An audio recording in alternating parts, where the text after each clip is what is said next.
Welcome back, PetaPixel viewers. It is Chris Niccolls here. It's been a long time coming, but I'm finally going to review the Light Lens Lab 50mm f1.2, designed to copy the Leica 50mm 1.2 from 1966.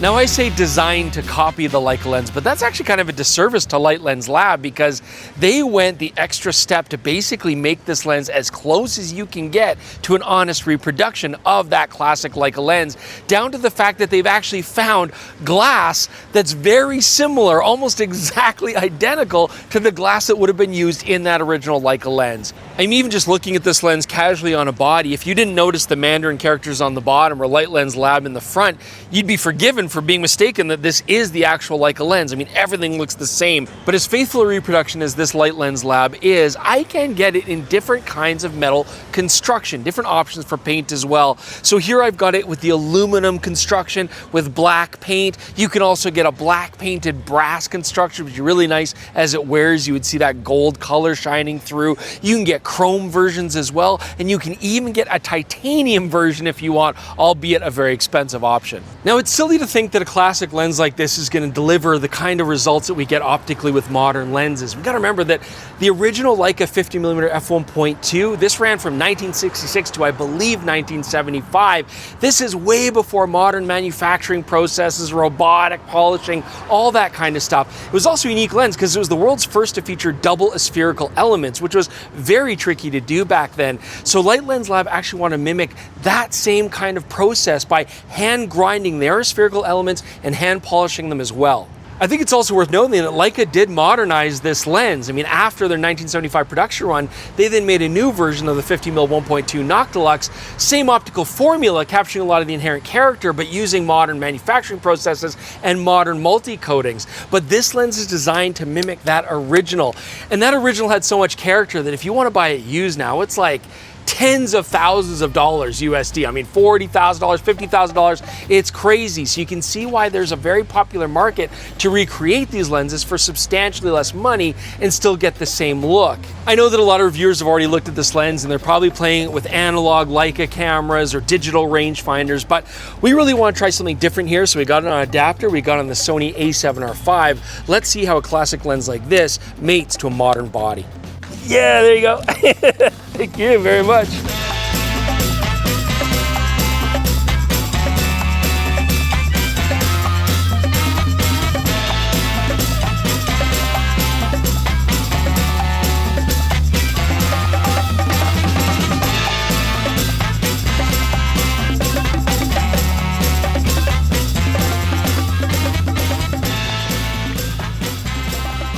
So when you first look at the Light Lens Lab 50mm f1.2, I mean, it's beautiful. It looks very much like the Leica version. All the machine working is gorgeous. The manual focus turns really nice. The aperturing clicks smoothly. I mean, this does feel like a very high quality product. Even comes with a hood which mimics the look of the classic Leica hood. You know, pull it off there. Now this has an incorporated UV filter. Normally I complain about that because, you know, maybe it's going to soften the image or cause more flare, but I suspect that's not really going to be a problem with this particular lens. Now, I do want to mention as well the three different kinds of metal you can have this lens built out of. The aluminum, maybe not the most classic choice, but it's definitely the lightest weight at around 450 grams, and I like that for walking around. If you go with the brass construction, you're going to go right up to 630 grams. That would be a noticeable difference. If you want both strength and lightweight, the titanium is going to go just over 500 grams. Now this lens has a 49mm filter thread in the front, and you're going to want to use some sort of ND filter if you're walking around on a bright sunny day like this and you want to shoot those wide open f1.2 and f1.4 apertures a lot. The last thing I want to mention here, it is absolutely coupled to work with Leica M rangefinders with the actual focus coupling, but there's no 6-bit coding as far as aperture information goes. Okay, let's talk about bokeh next. In fact, I think Jordan's shooting me on the Canon 50mm 1.2, which is famous for its beautiful bokeh. Are we going to get a similar result on this 50mm 1.2? Well, not really. I mean, this is an old style lens, so you can see that the bokeh, it has strong soap bubble effect. It's got onion rings inside, but I do love the cat's eye effect. Just gorgeous, swirly bokeh. I'm a big fan of that. And as a testament to this lens, even though the actual specular highlights look a little bit messy, the actual transition from in focus to out of focus is actually quite beautiful on this lens. So I like the softness of the backgrounds. I like the way that things fade off into the distance as well. All right, so we got this very beautiful day out here, bright sunny day, perfect for flare test, but I'm expecting to get a lot of flare on this lens. I mean, we're talking classic design, no advanced multi-coatings, just basic single coatings. And as you can see here, when we shoot towards the wide open end, we're getting quite a bit of flare. You stop down a little bit, you get a lot of ghosting, you know, it solidifies into larger blobs, but I'm gonna say the flare is actually quite beautiful. I mean, it's nice. I could see using it for backlit portraits or on sunny days like this, and just going with the character that it creates. So the minimum focusing distance on this lens, it's not great. I mean, we're around 3.2 feet, roughly a meter. So that means obviously this is not a macro lens, but it even becomes problematic when you're just trying to shoot portraits on the street, for example. It's hard to get the tighter field of view that I really want to get, but that's one of the quirks of working with this lens. Because you're on the street here, we're joined by our good friend Mike Drew, who's been kind enough to let me take a picture of him here. And it's to illustrate a point here. So we've got the Westcott 20-inch, just 2-in-1 reflector, just white and silver, easy to carry around, lightweight. You know, I can just tuck it under my arm and go. And I got Mike here backlit for a portrait shot. So we got nice sunlight coming from behind, you know, rim lighting the shoulder and the hair, but his face is in shadow. Now, the dynamic range on a modern camera can handle that, but you know what it doesn't do?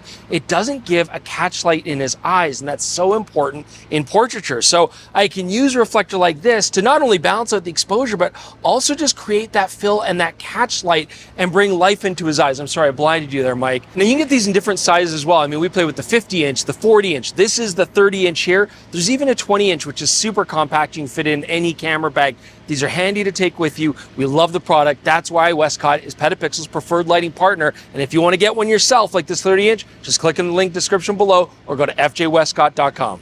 So as we always do with our lens reviews, let's now talk about LoCA. That's longitudinal chromatic aberration. That's where you get color free. I guess actually I don't need to say. I'll just pause. You guys can read it for a bit there. There you go. This shirt's very handy. All right. I hope you read fast.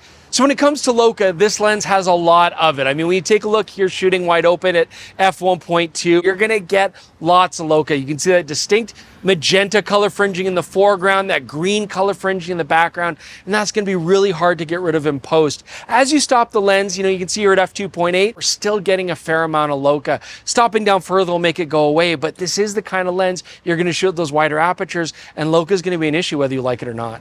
Okay, so here you can see this broken window, lots of broken glass. Here you can see the lens. The glass is very much intact, but which one do you think is actually sharper?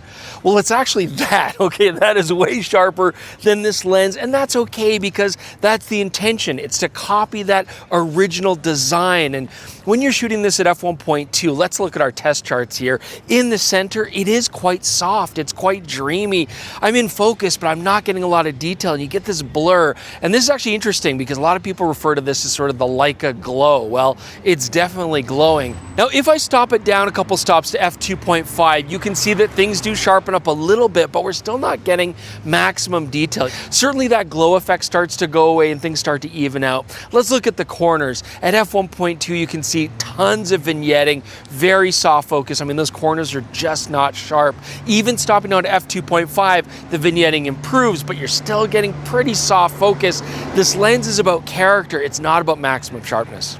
Now, that all being said, I mean, the softness, the glow, you know, that's all part of the charm of this lens. And they're intending for you to shoot this lens fairly wide open most of the time. But I did also want to do some shots at f5.6. And as you can see, it actually sharpens up quite a bit more when you do that. So if you want that look where it got good detail, you're not getting a lot of vignetting, you can stop the lens down to achieve that. But let's go back to shooting wide open for the most part. So I know on this channel, we've reviewed quite a few lenses from Chinese manufacturers where they're trying to give you that character. They're trying to give you something fun to play with, something that's not very modern looking.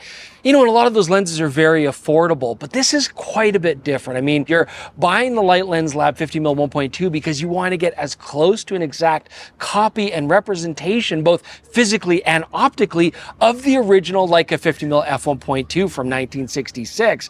I would love to compare them side by side. I don't have $40,000 to spend on eBay to get one of those Leica lenses. Now, make no mistake, this is a fairly expensive lens. I mean, even the most basic option that I'm playing with here today is around $2,000 USD. If you're looking for a lens that's sharp wide open, has clean bokeh, you know, no flare, then you're looking at the modern 50mm lenses, the bright ones from Canon, Sony, Nikon, you know, and you're gonna pay about the same amount of money. That's not what this experience is about. This is about mimicking almost exactly the experience of one of the most famous fast 50mm ever made. And so my main takeaways after having this experience is that first off, it's a very fun one. I mean, this is a challenging lens to master. It's got a lot of quirks and you have to learn how to work within the limitations that it provides, but it is a very cool experience. My other takeaway is that Light Lens Lab, this is clearly a labor of love for them to try to recreate that experience for you almost exactly. So if that's what you're looking for, this is a great way to spend your money. Please leave your comments below. They'll let us know what you think about this experience, or if you have any questions about the lens, be happy to answer that for you. Do also check out the PetaPixel podcast. You can listen to it on all your favorite podcasting apps or right on this exact same YouTube channel.